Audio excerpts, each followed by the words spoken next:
నమస్తే. నేను గాయత్రి పరివార అంకారావుని. రామకృష్ణ మాస్టర్ గారు నాకు 30 సంవత్సరాల నుంచిగా సుపరిచితులు. మొట్టమొదటిగా నాన్నగారు అనేటువంటి తాటికొండ సుబ్బారావు మాస్టర్ గారు వారు నాకు పరిచయం చేసినప్పుడు ఆ దివి మనోహర రూపం చూడగానే నా మనసంతా కూడా పులకరించిపోయింది. ఆ రోజు ఆయన చూస్తూ అలాగే ఉన్నాను. తర్వాత ఆయన పాదాలకు వెళ్తూ ఆ రోజు కార్యక్రమం అంతా అయిపోయిన తర్వాత ఇంటికి వెళ్తున్నప్పుడు ఆయన పాదాలకు నమస్కారం చేయమని నాన్నగారు చెప్పారు.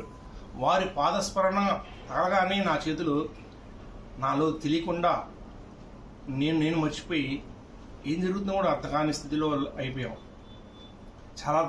చాలాసేపటి తర్వాత తెప్పరిల్లుకునేసరికి ఆయన నవ్వుతూ చిరుమందం నన్ను చూస్తూ ఉన్నాడు. నేను కూడా అలా చూస్తూ ఉన్నాను. అలా ఎంతసేపు టైం గడిచిపోయిందో నాకైతే తెలియలేదు. ఆ విధంగా కొనసాగిస్తూ ఉంటే తర్వాత నాయన చీరాల ఓడరేవు దగ్గర యజ్ఞాలు జరుగుతున్నాయి, తప్పకుండా రండి అని చెప్పి నాన్నగారికి నాకు మరీ చెప్పారు. అప్పుడు నాన్నగారిని తీసుకొని బీడీలో అప్పుడే బీడీలో అడ్మిషన్ జరుగుతుంది. అడ్మిషన్ జరుగుతున్నప్పుడు కూడా సరే 2 రోజులు టైం ఉందా ఉన్న దేశం మీద చీరాల కార్యక్రమానికి వెళ్ళాం. అక్కడ అద్భుతంగా అక్కడ యజ్ఞాలు జరిగినాయి. ఆ యజ్ఞంలో పాల్గొన్నప్పుడు సాక్షాత్ దేవతలందరూ వచ్చి కూర్చున్నారా ఈ యజ్ఞానికి అని చెప్పి శరీరం అంతా కూడా ఆనందపరసమైపోయింది. అక్కడ ఏమి జరుగుతుందో అక్కడ ఏమి అర్థం కావట్లేదు. అంతా కూడా అంతా పసుపుమయంగా ఉంది. అందరూ కూడా మానవులంతా కూడా దేవతలా కనిపించారని నాకైతే ఆ ఆనందానికి పట్టం అలివి కాలేదు.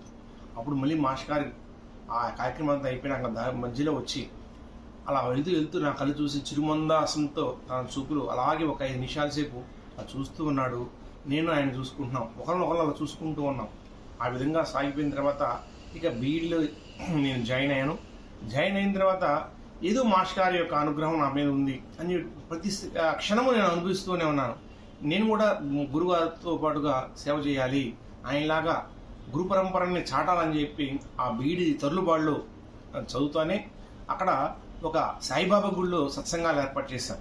ఆ సత్సంగాలు ఏర్పాటు చేసినప్పుడు ఆ కాలేజీకి ఊళ్ళో గుడికి కనీసం 3 కిలోమీటర్లు రైలు పట్టాలు మేము చక్క రావాలి. ఆ నిర్మానుష్య ప్రాంతాల్లో ఎవరు ఉండేవారు కాదు, భయంతో ఉండేది. ఒక్కళ్ళగా వెళ్ళాలంటే భయం. ఫ్రెండ్ తీసుకెళ్తే ఒకసారి అయితే వచ్చారు కానీ 2 సార్లు రాలేదు. తర్వాత గురువుగారు నాతోనే ఉన్నాడు, శ్రీరామకృష్ణ గురుదేవులు నా వెనకే ఉన్నాడు అని చెప్పి నడుచుకుంటూ వెళ్ళేవాడిని, ఆయనతో మాట్లాడుకుంటూ వెళ్ళేవాడిని. ఆయన నా పక్కన ఉన్నాడు, ఆయన స్మరిస్తూ అలా జరుగుతూ ఉంటే కొన్నాళ్ళకి నిజంగా ఆయన మాటలు నాకు వినిపించినాయి అన్నమాట. దారులు వెళ్తుంటే చూసుకొని వెళ్ళు అని చెప్పి మాటలు కూడా చాలాసార్లు వినపడ్డాయి. ఆ విధంగా వెళ్తూ అక్కడ సత్సంగం ఏర్పాటు చేస్తే అక్కడ రియల్గా అక్కడ అయితే దాదాపుగా 20 సంవత్సరాలు అంతవరకు ఉంటుంది. నా మాటలు ఎవరు కూడా పట్టించుకోరు అనుకున్న భావంతో ఉండేవాడిని. కానీ గురువు అనుగ్రహంతో అక్కడ అందరూ కూడా గురువుగారి శిష్యులు అయిపోయి కనీసం ఒక 50 మంది అక్కడ మన సత్సంగ సభ్యులు అయిపోయారు. ప్రతి వారం కూడా సత్సంగం చేసుకుంటూ అక్కడ చేస్తూ ఉండేసరికి సంవత్సరం గడిచిపోయింది, బీఈడీ అయిపోయి వచ్చింది. ఆ సమయంలో నేను మా నాన్నగారిని భాస్కర్ రెడ్డి గారిని పిలిపించుకొని అక్కడ 24 కుండీలు మహాయజ్ఞం చేశాం. దానికి ఊరు మొత్తం కలిసి వచ్చారు. అది నభూతో నభవిష్యంతి. నా జీవితంలో మొట్టమొదటి చేసినటువంటి నా చేతుల ద్వారా చేసుకున్నటువంటి పెద్ద కార్యక్రమం. ఆ తర్వాత తదుపరి ఇక కాలేజీ అయిపోయినాక నాకు ఉద్యోగం వచ్చింది. ఉద్యోగం వచ్చిన వెంటనే పొలం చెరువు నందు నాకు పోస్టింగ్ ఇచ్చారు. ఆ పొలం చెరువు నందు కూడా అక్కడ సత్సంగాలు ఏర్పరచుకుని రామకృష్ణ మాస్టర్ నా వెనక ఉన్నాడు అని చెప్పి సత్సంగం మొదలు పెడితే నిర్విఘ్నంగా కనీసం 1-2 గంటలు చెప్పే స్థాయికి ఎదిగాను. ఆయన లేదు నేను చెప్పుకుంటున్నానని చెప్పి ఒక రోజు మొదలు పెట్టుకున్నాను. ఆ రోజు కనీసం 5 నిమిషాలు కూడా కాదు కదా, ఓంకారం పలకడానికి కూడా నా మాట నాకే అసహ్యం అనిపించింది. అంటే గురువు అనుగ్రహం తప్ప మనం మాట్లాడే ప్రతి మాట కూడా గురువు నా చేత పలికిస్తున్నాడని చెప్పి భావంతో ఉన్నాను. అలా చేస్తూ ఉంటే ఒకరోజు 75 తాలూరులో అయోధ్య ఆశ్రమం నందు గురుచరిత్ర పారాయణం చేద్దామని చెప్పి తలంపు వచ్చింది. అప్పుడు ఆ గురుచరిత్ర పారాయణం చేసిన తర్వాత అక్కడ లాస్ట్లో ఆ పుస్తకంలో ఒక మాట ఉంది, ఈ గురుచరిత్ర పారాయణంతో పాటుగా దత్తాత్రేయ చరిత్ర పారాయణం కూడా చేయండి. అవి 2 చేసిన తర్వాత అంటే సాయిబాబా చరిత్ర, గురు దత్తాత్రేయ చరిత్ర ఈ 2 చదివిన తర్వాత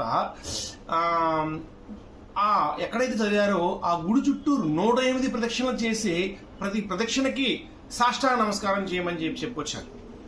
సరే అప్పుడు వెంటనే గురుచరిత్ర పారాయణము తర్వాత సాయిబాబా చరిత్ర పారాయణం చేసిన తర్వాత ఈ 5 సంవత్సరం చుట్టూ గుడి చుట్టూ 108 ప్రదక్షిణ చేశాను. ప్రతి ప్రదక్షిణకి సాష్టాంగ నమస్కారం చేసుకుంటూ వచ్చాను. ఆ 108 ప్రదక్షిణ చేసిన తర్వాత చాలా ఆనందం వేసింది, చాలా ఆనందంగా ఉంది. ఈ రోజు నాకు గురుదర్శనం అయిపోతుందని చెప్పి ఆనందంతో ఇంటికి వెళ్ళాను. కాకపోతే ఆ రోజు గురుదర్శనం అయితే ఏం కాలేదు, గాఢంగా నిద్ర పట్టింది. ఏం జరిగిందో అయితే తెలీదు, గాఢంగా నిద్ర పట్టింది. మరుసటి రోజు అయితే ఒళ్ళంతా నిప్పులతో జ్వరం వచ్చేసింది. జ్వరం వచ్చేసి అదేంటి గురువు దర్శనం అనుకుంటే జ్వరం వచ్చిందని చెప్పి బాధపడుతూ ఉంటే 2 రోజు తగ్గిపోయింది. 2వ రోజు అయిపోయిన తర్వాత 3వ రోజు పొద్దున్న నాకు వార్త వచ్చింది, రామకృష్ణ గురుదేవులు మీ ఊరు వస్తున్నాడని చెప్పి మణికుమార్ గారు నాకు ఫోన్ చేసి చెప్పారు. మామూలుగా వస్తున్నారు కదా అనుకుంటున్నాను. ఆ తర్వాత ఆయన ఏర్పాట్లు చేసుకుని 5 సంవత్సరంలోనే ఆయనకి ఏర్పాట్లు చేసి ఊరు మొత్తానికి పిలిస్తే కనీసం 500 మంది దాకా వచ్చారు. అప్పుడు చాలా చక్కగా ఆయన యొక్క ప్రసంగానికి 1 గంట ప్రసంగం అనేది 3 గంటల్లో నిర్విఘ్నంగా ఆయన యొక్క ప్రవాహం గంగా ప్రవాహంలా సాగిపోయితే అందరూ కూడా ముగ్ధులైపోయి విన్నారు అనమాట. విన్నప్పుడు కూడా ఆనందమయంగా ఉంది. ఆ తర్వాత చాలా ఆనందంగా ఉంది, మాస్టర్ గారు మా ఊరు వచ్చాడని చెప్పి ఈ ఆనందం ఉన్నా. పక్కన ఈ ఐజు స్వామి తమ్ముడు భార్య, రామకృష్ణ గారి భార్య కోటిశ్రమ గారు ఒక మాట అన్నారు, ఆయన అంకారావు నీ యొక్క జన్మ చరితార్థం అయిపోయింది, గురు చరిత్ర పారాయణం కాగానే నీ గురు దర్శనం అయిపోయిద్దని చెప్పి నువ్వు చెప్పావే, నీ దర్శనం గురు దర్శనం వచ్చి నిజమైన అనేక జన్మల నుంచి ఉన్నటువంటి నీ గురువు అయితే ఎవరైతే ఉన్నారో ఆ గురువు దర్శనం నీకు అయిపోయింది నాయన, నీ యొక్క జన్మ చరితార్థమైంది అన్నాడు. అప్పుడు మట్టి బుర్ర నాకు అజ్ఞానంలో ఉన్న నాకు అప్పుడు నిజంగా అర్థమైపోయింది. ఓహో, కల్లో కనబడుతున్నా అనుకున్నటువంటి ఆ గురువు ఇలాలోనే వచ్చి నాకు దర్శనం ఇచ్చాడే, ఇది కదా నా భాగ్యం అని చెప్పి ఎంతో ఆనందపడ్డాను అనమాట. ఆ విధంగా ఆ మనసులో ఆనందపడుతుంటే వెనకాలకు వచ్చి వీటి మీద భుజం మీద చేయి వేసి రామకృష్ణ గురుదేవులు